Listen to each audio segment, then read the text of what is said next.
El Salvador President Nayib Bukele says he has no plans to return a man mistakenly deported from the United States. The question is preposterous. How can I smuggle a terrorist into the United States? I don't have the power to return him to the United States. But you could release him inside El Salvador. Yeah, but I'm not releasing, we're not very fond of releasing terrorists into our country. Bukele echoed the Trump administration's claims during his meeting with President Donald Trump on Monday that the Maryland father, who was deported, is a member of the MS-13 gang.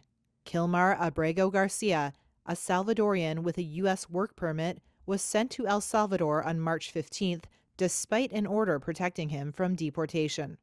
His lawyers have denied the allegation that he's a gang member, saying the U.S. has presented no credible evidence substantiating its claim. During the Oval Office meeting, multiple members of the Trump administration said they weren't required to bring him back, despite an order to do so, backed by the U.S. Supreme Court. Trump on Monday prompted Attorney General Pam Bondi to explain their position. Answer that question. Sure, President. First and foremost, he was illegally in our country. He had been illegally in our country. That's up to El Salvador if they want to return him. That's not up to us. The Supreme Court ruled, President, that if, as El Salvador wants to return him, this is international matters, foreign affairs, if they wanted to return him, we would facilitate it, meaning provide a plane. So will you return him? And you are doing a great job. Thank you.